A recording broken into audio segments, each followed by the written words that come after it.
हिंदवी स्वराज्याचे संस्थापक छत्रपती शिवरायांना मानाचा मुजरा, त्याचप्रमाणे धर्मरक्षक संभाजी महाराजांना मानाचा मुजरा, मासाहेब जिजाऊंना मानाचा मुजरा.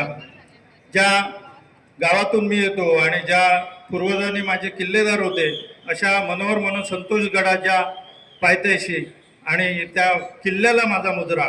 आणि या ठिकाणी उपस्थित असलेले सर्व या सिंधुदुर्ग जिल्ह्याचे पालकमंत्री नितेश साहेब आणि सर्व मान्यवरांना मी माझा मानाचा मुजरा देऊन मी आपल्या समोर मनोगत व्यक्त करत आहे. सिंधुदुर्ग जिल्ह्यासाठी अभिमान असलेली व्यक्ती आज पालक म्हणून आपल्याला लाभली तर ते पालक नितेश साहेब आहेत.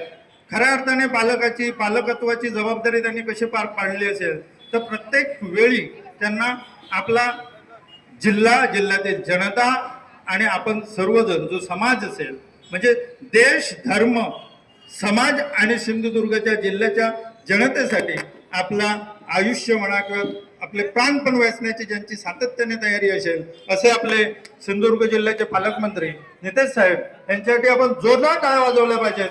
कारण त्यांनी देऊ तो शब्द पूर्ण करू अशी त्यांची एक उक्ती होती म्हणा किंवा त्यांचं एक घोषवाक्य होतं. ज्यावेळी स्वाभिमान संघटना त्यांनी काढली त्यावेळी त्या संघटनेचं घोषवाक्य होतं देऊ तो शब्द पूर्ण करू. आणि अशाच पद्धतीचा शब्द सिंधुदुर्ग जिल्ह्यातील मराठा समाजाला त्यांनी दिलेला होता आणि तो आज शब्द खऱ्या अर्थाने पूर्ण करत आहे आणि त्याचा सुवर्णक्षणाचे साक्षीदार आपण सर्वजण आहोत. यासाठी त्यांच्यासाठी जोरदार टाळ्या झाल्या पाहिजे. मुळात नितेश साहेबांसमोर माझ्यासारख्याने बोलणं खूपच कठीण आहे, पण आता मी ड्रेरिंग केलेली आहे. कारण काय होतं, सत्कार होतातच पण असे सत्कार क्वचितच होतात आणि अशा वेळेला आपण नाही बोललो तर काही गोष्टी राहून जातील. कारण साहेबांच्या अनेक गोष्टी अशा आहेत की साहेबांच्या मनातल्या गोष्टी ना ते कधीही व्यक्त होत नाही. मला आठवतं गेली 10 वर्षापूर्वीपासून या मी प्रक्रियेत आहे. साहेबांनी मराठा मंडळाच्या सभागृहासाठी त्यावेळी आमची सत्ता नव्हती पण त्यावेळी साहेबांनी सगळ्या मराठा समाजाच्या प्रतिनिधींना एकत्र केलं माझ्या माध्यमातून. शशी सावंत असतील किंवा त्यावेळी बिरमोळे डॉक्टर वगैरे सगळी मंडळी होती. आम्ही प्रस्ताव दिला शासनाकडे प्रस्ताव दिला, तो मंजूर होण्यासाठी प्रयत्न केले पण आमची सत्ता नव्हती, साहेबांची सत्ता नव्हती, पण पाठलाग सोडला नाही. विशेष म्हणजे ज्यावेळी सत्ता बसली, साहेब पालकमंत्री झाले तर पहिला त्यांच्या डोक्यात विचार आला की आपण काय करावं, मराठा समाजासाठी काय करावं, तर अशा पद्धतीचं काम करावं, या समाजाला आणि प्रत्येकाला प्रेरणा देणारं काम करावं आणि तशा पद्धतीचं काम आज साहेब उभे करत आहेत. मी अनेक वेळा साहेबांना म्हणतो, साहेब तुम्ही आम्ही विचार करून जिथे संपतो तिथून तुम्ही विचार करता आणि साहेबांची ती पद्धत आहे. बघा मराठा मंडळात आता काहीच होणार नाही आणि काहीच होणार नाही अशा पद्धतीची खात्री प्रत्येकाची पटली. आता पुढे जायचं कसं असा प्रश्न निर्माण झाला असेल. तुम्ही सर्वच जण मंडळी व्यक्त कराल नंतरही भाषणात, कारण आता पुढचा मार्गच दिसत नव्हता आणि जिथे मार्ग दिसत नाही, जिथे रस्ता खुंटतो तिथे साहेबाची विचार करण्याची सुरुवात होते.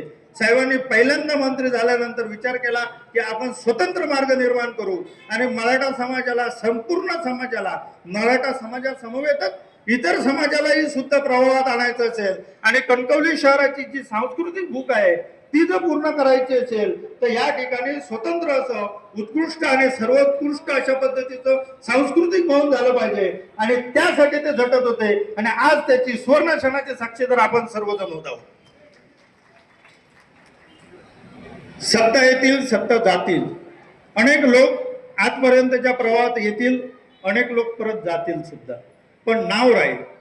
राणे साहेबांचं जसं मोठ्या राणे साहेबांचं नाव राहिलं, मोठ्या राणे साहेबांनी ज्या पद्धतीनं काम केलं त्या ही एक पाऊल पुढे जाऊन काम करण्याची क्षमता नितेश साहेबात आहे आणि ही ती मी अनुभवतोय.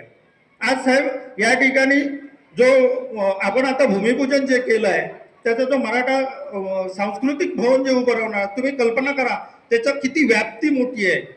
हा मल्टीपर्पज हॉल नुसती नाटकं नाही तर तुम्ही प्रत्येक छोट्यातल्या छोट्या कार्यक्रमापासून वरपर्यंत मोठ्यातले मोठे कार्यक्रम करू शकता.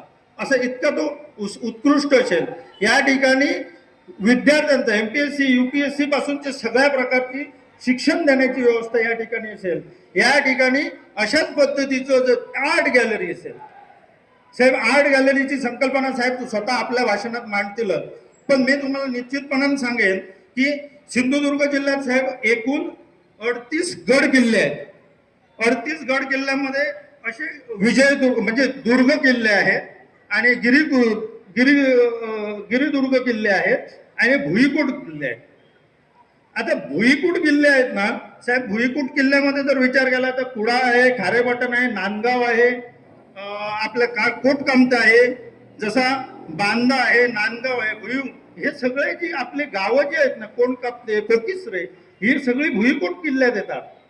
आणि ह्या भुईकोट किल्ल्याचं संशोधन किंवा त्याची स्टोरीज आजपर्यंत समाजात किंवा आपल्यापर्यंत पण नाही आहे.